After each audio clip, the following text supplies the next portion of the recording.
जय राधा माधव कुंज बिहारी जय गोपी जन वल्लभा गिरिवरधारी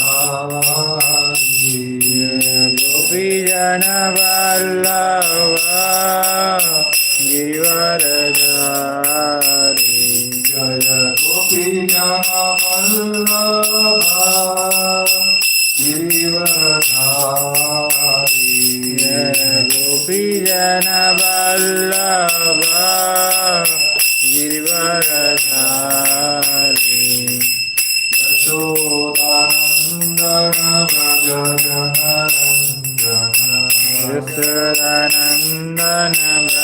जनरञ्जन यशोदानन्दन व्रज जनरञ्जन यशोदानन्दन व्रज जनरञ्जन यमुना तीरवनचारी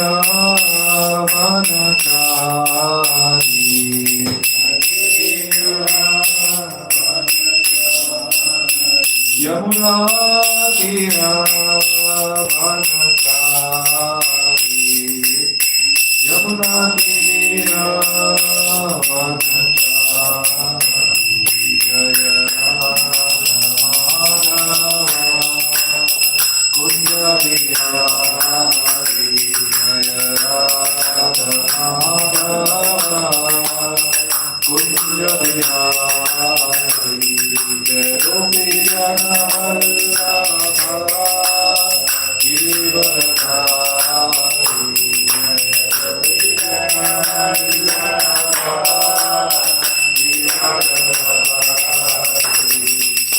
यशोदानन्दन व्रज जनरञ्जन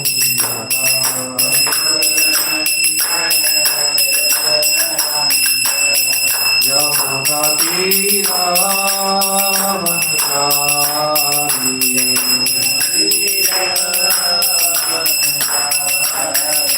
जय Radha Madhav Kunj Bihari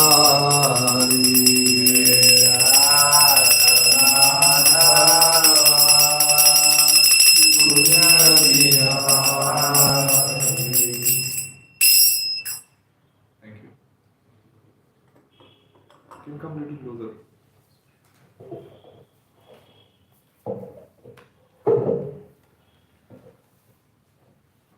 So we do the prayers now.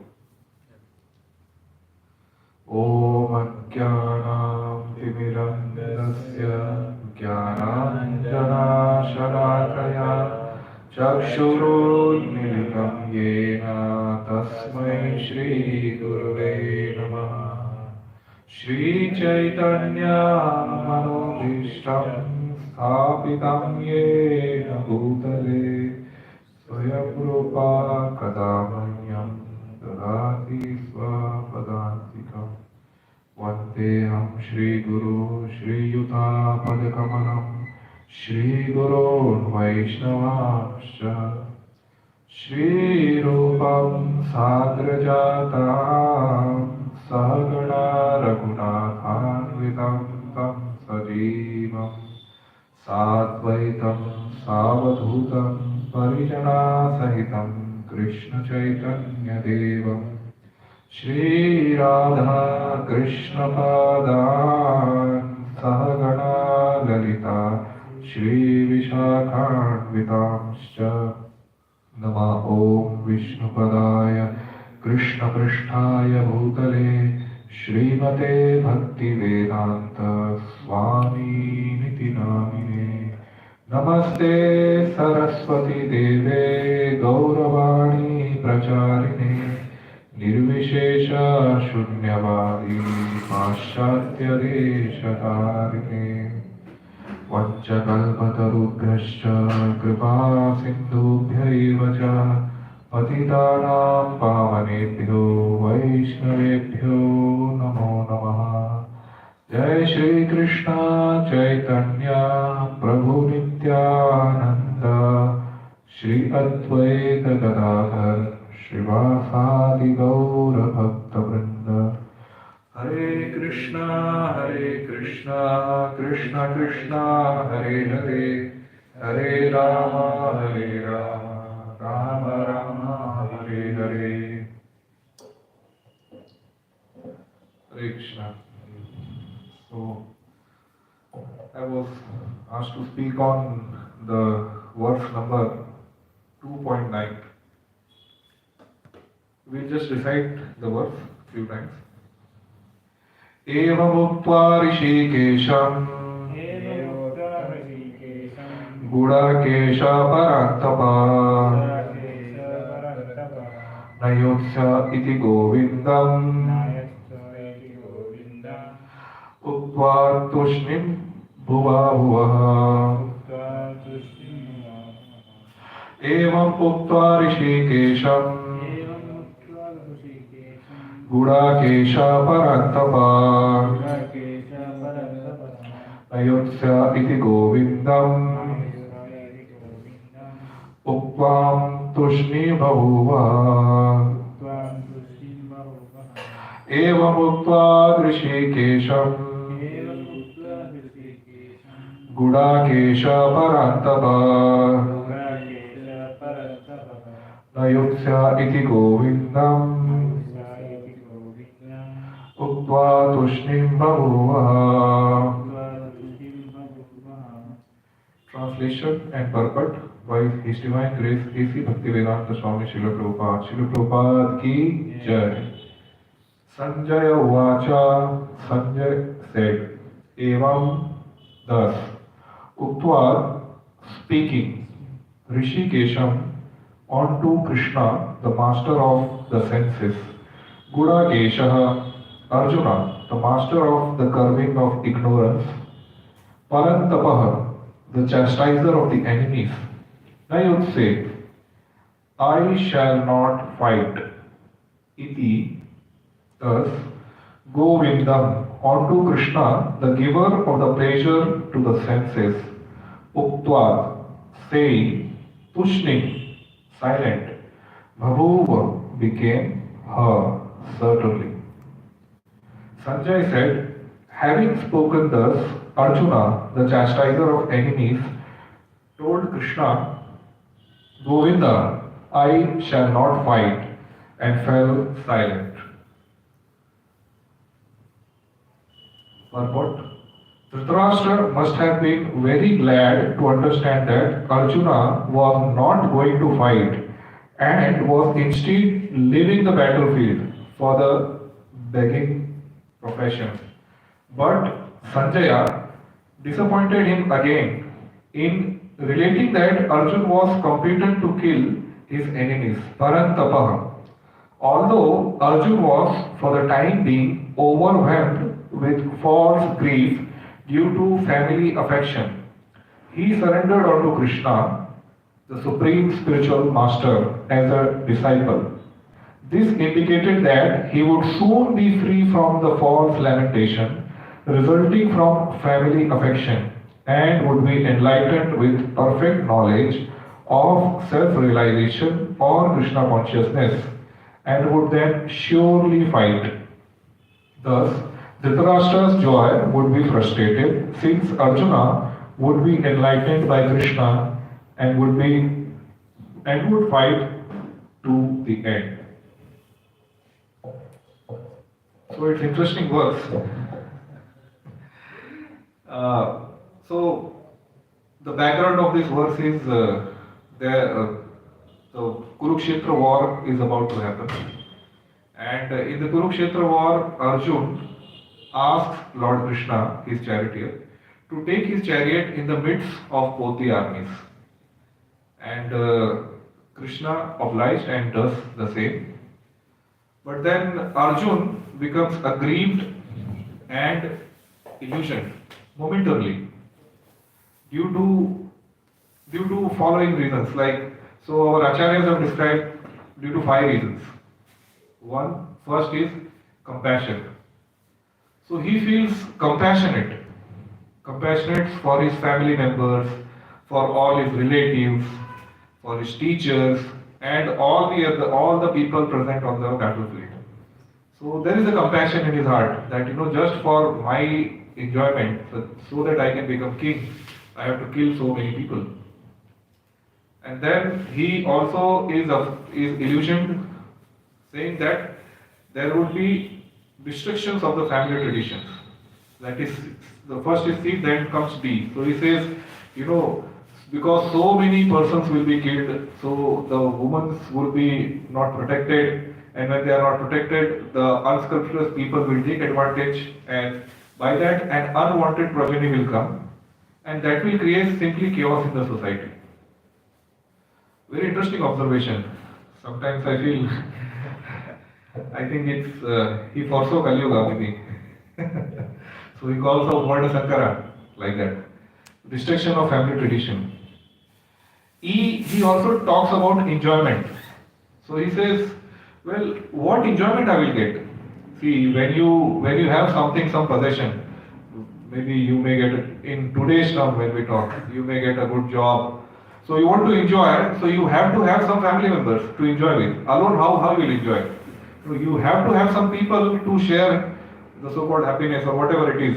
So he's saying that if I kill all my family members, so with whom I will enjoy? Like that. So that was again one of his causes of illusionment. Then he feels the sinful reactions. Again, that's the last point. That he fears that due to so much of ghastly killing, and I think Kurukshetra war in the modern times, of course now even the historians and all are coming up with so many articles and evidences that actually it happened. And they say that it is bigger than our so-called, the Second World War. So there would be so many sinful reactions that will occur by killing so many people like that. So because of that, he is totally indecisive. And there is a description in the first chapter where he is literally shivering, his mouth is drying up, and his entire skin is burning, and he literally is almost on the verge of being fainted. His Gandiva bow, that bow is slipping from his hand. So seeing all this and knowing Krishna is his dear friend, and he always rescues them in the crisis situation, that has been their experience all throughout their lives. So he surrenders to his friend and his worshipable Lord, Shri Krishna. So just prior to this verse, he mentioned this verse, Na Chami Tvam Dhamma Sammuha Chetasa, like that. He says that Shishyam Tvastati Mam Tvam Prapannam. So basically he asks Krishna to become his guru, enlighten him, and he becomes his disciple. But interestingly, in this shloka, he is doing something which a disciple is not supposed to do. He is saying, I am a soul surrendered unto you. So it is like you are going to a guru and saying, I will do whatever you will tell, but don't tell me do this. He is saying something like this, Nayutsava. It's little tricky, right? It's little funny. I am surrendered unto you, but please don't tell me to fight. Although at the start of the chapter, Krishna chastises him that from where have these impurities come upon? Oh Arjuna, you are not worthy of this. You should fight. But still, he is saying that I am surrendered unto you. I will do whatever you say, but I will not fight. Like that. So this is a contradiction, isn't it? You find it shows that at this point he is not yet fully surrendered. He will fully surrender when he will say, Karishya Vachanam Tava. Whatever you say, I will do. That is full surrender. That will come, eventually happen, and at the end of Bhagavad Gita. But at this point of time, he is not fully surrendered, and this is the interesting part of it. And Sanjaya. So interestingly, Sanjay uses few choicest words to describe Krishna and also Arjuna. So he uses two specific names for Krishna, that is Govinda and Rishikesha in this shloka, isn't it? Evam Uktva Rishikesha. Rishikesha is Krishna. Gudakesha Paraktapa. So Arjuna is addressed as Gudakesha and Parantapa. Okay. Parantapa is Prabhupada translate as the chastiser of the enemies. So as he says, no, he says so prior to the verse, well, it's better for me to beg, you know, rather than fighting. So Sanjaya could see the emotions on the face of Dhritarashtra. He is very happy. So Dhritarashtra would say, I will give you the first chance. You just become a beggar. I will be the first one to give you charity. But become beggar, don't fight this war. It is like sometimes in a cricket team there's a main batsman and he only becomes injured, then who will win? Previously it was Sachin Tendulkar, nowadays I think Virat Kohli. Virat Kohli is out, the entire team is down. So Arjuna's situation was like that. Arjuna is their main person. If he only not fight, then Karna, Bhishma, Drona, they will manage Pandavas and my sons will be victorious like that. So Dhritarashtra was almost bubbling with the joy. Oh really? That's nice, isn't it? But then seeing the bhava of Dhritarashtra, Sanjaya very choicely uses the word parantapa. You old man, you try to understand. Why is he using parantapa? He is not that he is incapable or impotent of fighting. Okay, that is not the case. He is temporarily illusioned, parantapa. So you rest assured, he will kill all your sons.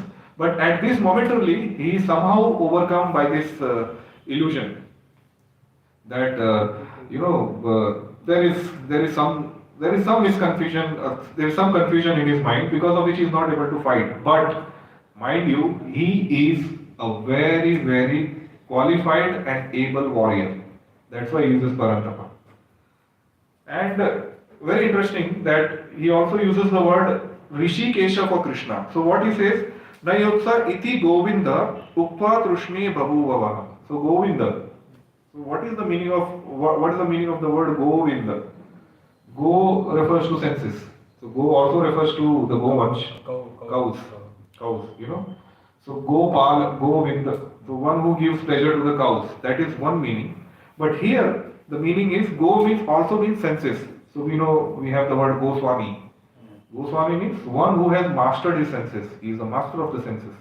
So Govinda, the Prabhupada translates not here. Prabhupada translates Govinda not as the giver of the pleasure to the cows. Here he translates as Krishna, the giver of pleasure to the senses. It's interesting. So to whom he is surrendering? That is very important. He is not surrendering to any ordinary person.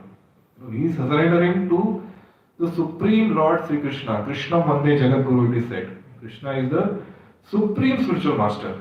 And in front of him, no ignorance can last like that.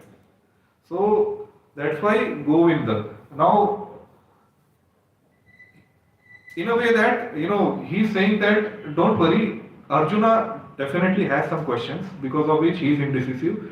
But Krishna will answer him exactly to the point where he needs. That is the main thing. So Krishna is Paramatma. He is sitting in everyone's heart. So there is one thing that in our preaching activities many times we must have observed this. That sometimes we are trying to preach someone, but the person is not listening only. Yeah. He is not ready to understand. So you have encountered such situations many times, right? So see why it is not happening, because sometimes the Lord is not inspiring. That's what Haridas Thakur tells to Nityananda Guru. See, hey Nityananda, Chaitanya Mahaprabhu has instructed us to preach. Now they are not following, that is between them and Chaitanya Mahaprabhu. That is not our business. Our business is to go and spend time and preach like that. So this is very important observation here, that it's not that simply by preaching the results will come. Okay, the Lord has to sanction. The Paramatma, Bhagavan, has to sanction that. Otherwise, see, people are also intelligent enough to know what this person is for me. Like here it is said, Krishna, the giver of the pleasure of the senses. So basically, here Prabhupada is trying to explain that Krishna is there to care for all the concerns that Arjuna is raising. Not a single concern which Arjuna is raising, Krishna will not answer. So that is very important. People in our preaching, we should always remember this success formula, which His Holiness Radhanath Swami Maharaj has once quoted, that people don't care what you know, people know what you care.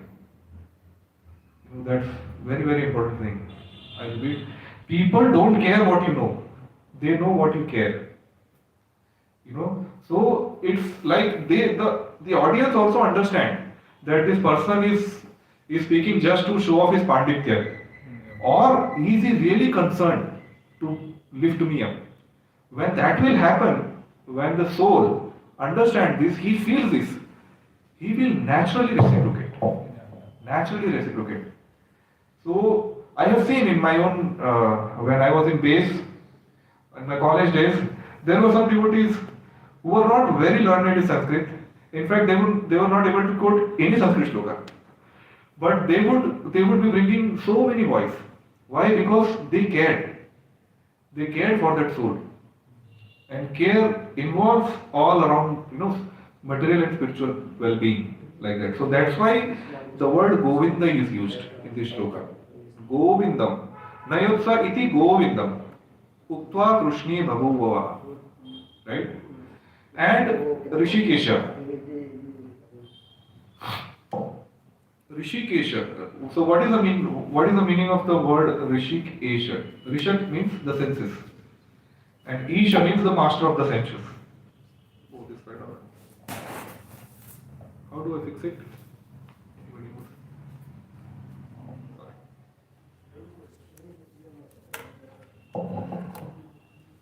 Okay. Thank you.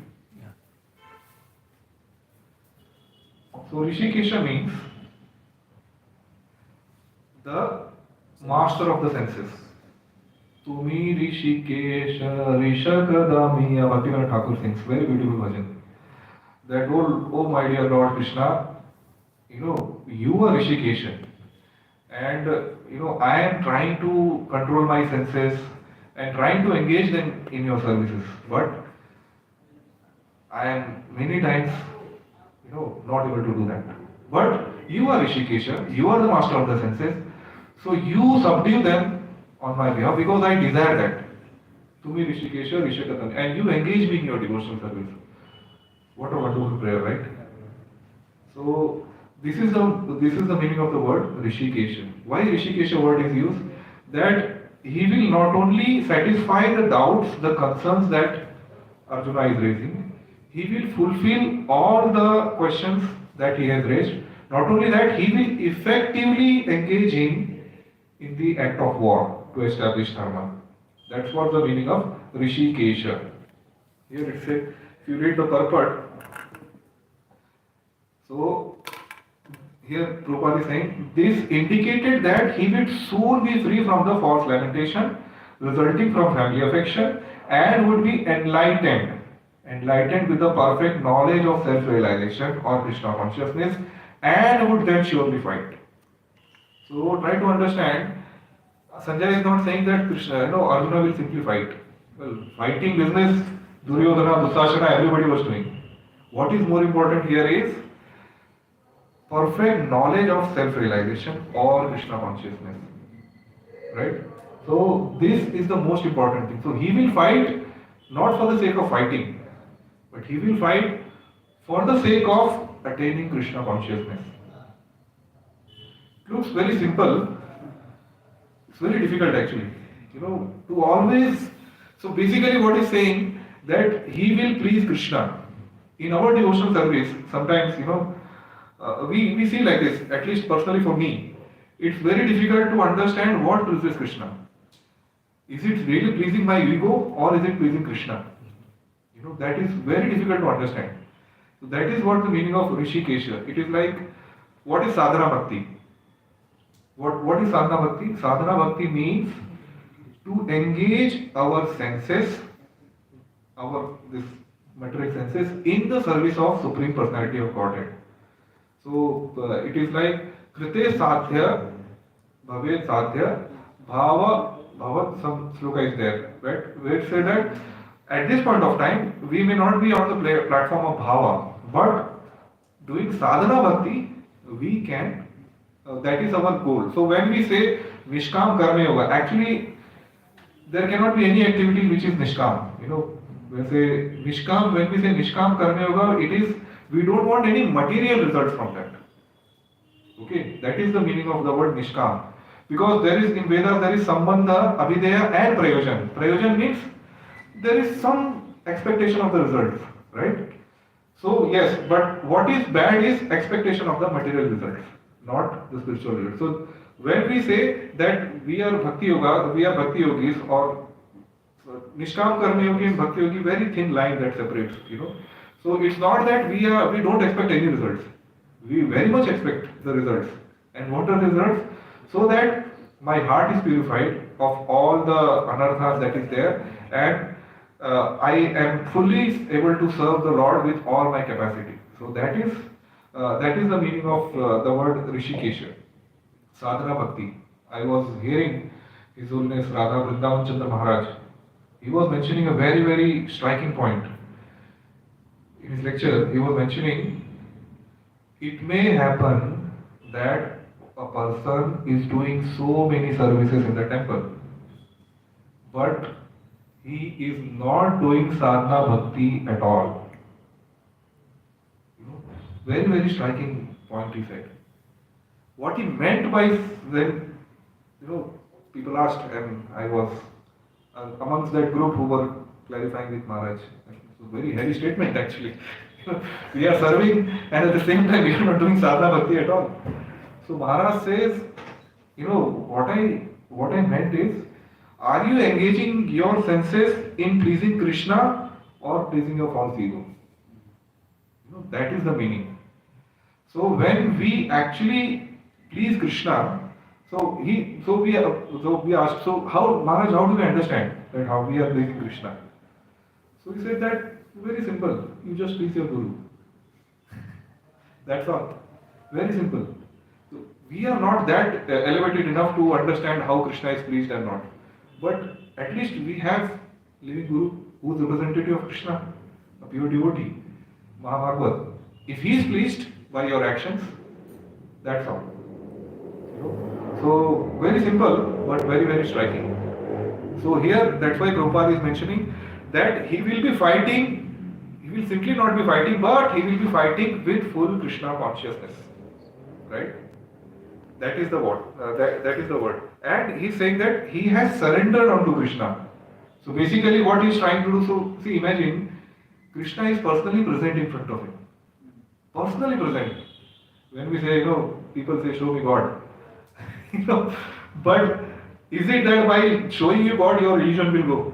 It's not the case. Here, Krishna is personally standing in front of him. Still is illusioned. So what is more important here is hearing Krishna's words. Hearing is very, very important. So we see Krishna not through our eyes, but through our ears. But through our ears. So we may be doing many activities, like Koteshwar Prabhu, he is making wonderful garlands for the Lord, but he is engaged in hearing. So hearing is like you can do any point of time. Like Prahlad Maharaj, where he heard?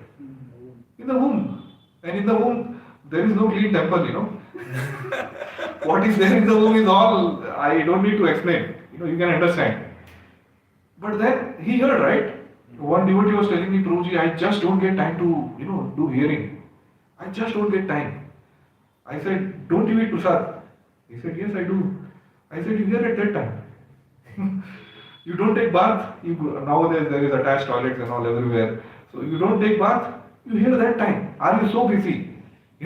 Arjuna heard right at the battlefield of Kurukshetra. I hope you are not that busy. At least, nobody can say that he doesn't have a time to hear. Nobody can say. This is not an excuse. And that is the start of devotional service. Shravanam Kirtanam Vishnu Smaranam. Shravanam, unless you hear, how will you do Kirtan? Kirtan doesn't simply mean chanting the names of Hare Krishna. Yes, that is also Kirtan, that is Nam Sankirtan. But there is Leela Kirtan also. The preaching also is a Kirtan. That's why when we say book distribution and Brihad Mridanga, it shatters all these material vibrations that is present all over This book distribution is that potent. So that is hearing. So this is also very nicely established here in this shloka that Arjuna is accepting the position of a disciple. Yeah, of course, he is not yet fully surrendered. That's why he is saying that I will not fight. But Krishna will make sure that he will fight. Like that. So that's how he is trying to dispel the so-called joy in the face of Dhritarashtra that he will not fight, or rather, Arjuna will go to beg him. He is using these choices words and dispelling the happiness of Dhritarashtra, and that's what he is up to. So I think, yeah, the time is up. So if there are some questions, I'll be very happy to answer. Yes, Guru. You told when you go on book distribution or go on preaching, Yeah. the other people in general they know they have ignorance, they are lack of awareness. Then also if they take book also they will not read, and they forcibly didn't show interest and all to read it. Yeah. They know this is right, they know it is wrong also, but why they didn't take motive to read Bhagavad Gita like that and practice spirituality? So it's my practice too. Very big preacher, I remember, His Grace Raisham Guru was mentioning that preaching, basically book distribution, is also a form of preaching. Prabhupada used to say that's the best preaching, in fact. Book distribution is the best preaching. Because you don't have to actually study and all. You have to convince people to buy a book, and then the rest thing Prabhupada's books will take care. So he was saying that preaching is like, how tortoise hatches its eggs. You all know how tortoise hatches its eggs? Just by meditating. He will lay the eggs in the ground, and then he will go, and basically he will meditate, and due to the heat of the ground, the hatching will take place. So I never understood this. I never understood this. I asked him also, but then until the point I read this Prabhupada's Marking the Bhagavad Dharma. You have heard this song? Baro Kripa Koila Krishna Adhamira Gati. This is the song Srila Prabhupada wrote on the Jagaduta when he came out of Boston, that harbor, and he saw the place was filled with ignorance, passion, and he was saying that Krishna, you have the power to empower my words so that people will understand what I want to say, and then they will take up to your message. I don't have this power. So if an Acharya like Srila Prabhupada is praying always when he is going out to preach, who are we? So we should pray. That's why Krishna says that one who preaches my message is a dearest devotee to me. Why he says? It's not that he is only taking the message, he is always absorbed in praying. So prayer and preaching you cannot separate. So in such cases you can pray to Lord before you go to book distribution or any preaching activity, that Lord, please empower me. He is Rishikesh, right? He is a Rishikesh. So he is the master of the voice, the sound also. So if he desires, he will make our words potent enough so that the other person understands and he follows like that. So that's why in preaching it's very important that we always maintain this prayerful mode. Right? Does that answer your question? Thank you. Second question, Prabhuji, you told if you are in temple, we are praying to God, and if we are doing every services and everything in the name of for Krishna God itself. Yeah. Then also that point you told, are you dedicating it to God or are you dedicating to false ego?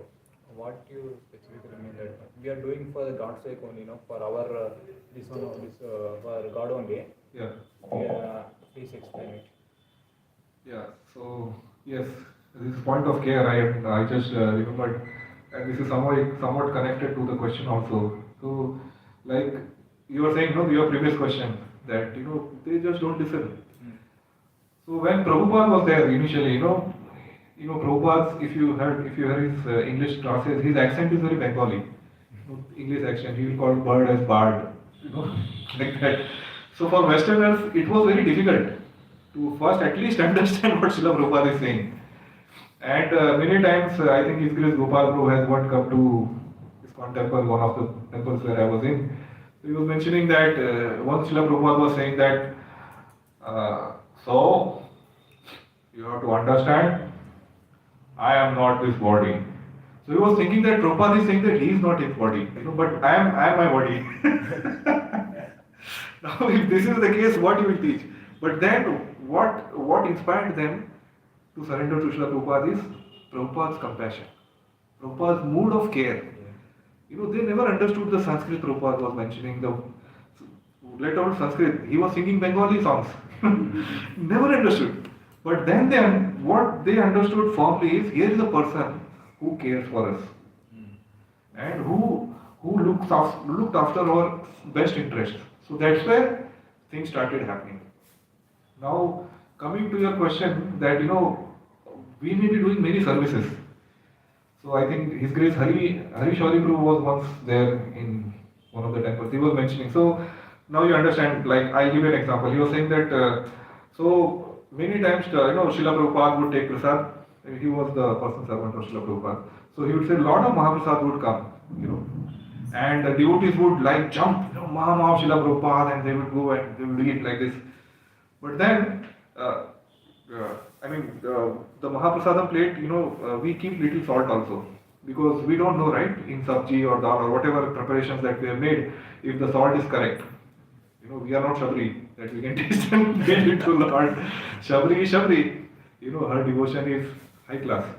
But then, so what we do is we keep little salt, so that if Lord thoda kuch kam jata hai, to maybe you adjust like that. So all the nice items like pakoras, rasgullas, gulab jamuns, and dahis and kheer, whatever it is, everybody will take, and people will leave the salt. So Harishwari Prabhu was saying, is that not Mahaprasad? Is that not Mahaprasad? But why people are not taking? It is not existing. Are you taking Mahaprasad or are you taking what you like? You understand? There's a difference. That is also Mahaprasad.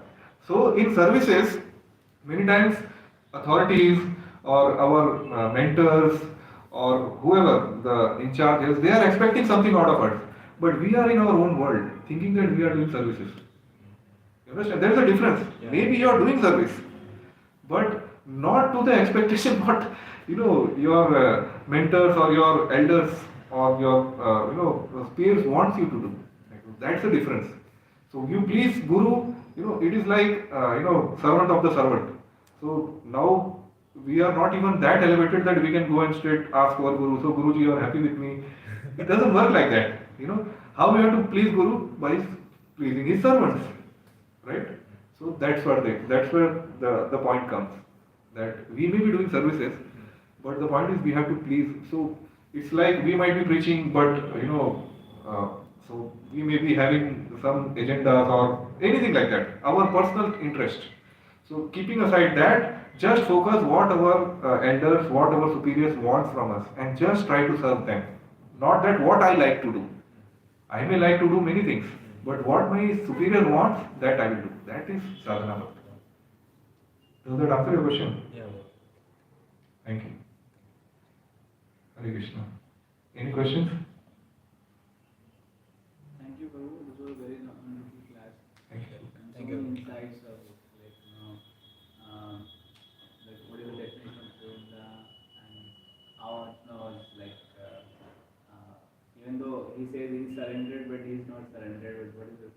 And the class how he surrenders, and it also talks about the how initially a devotee surrenders, and finally when he follows the instructions and have faith on Guru and Krishna, then he fully surrenders. It was very nice.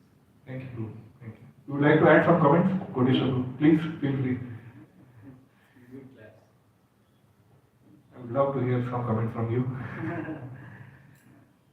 Yeah, almost everything you have covered. So nothing to add. Koti Shashi, always our mentor, guide. Thank you. Thank you, Prabhuji. Nice. If there are no further questions, can we stop? Yeah. Okay. Thank you very much. Hare Krishna. Srila Prabhupada ki jai.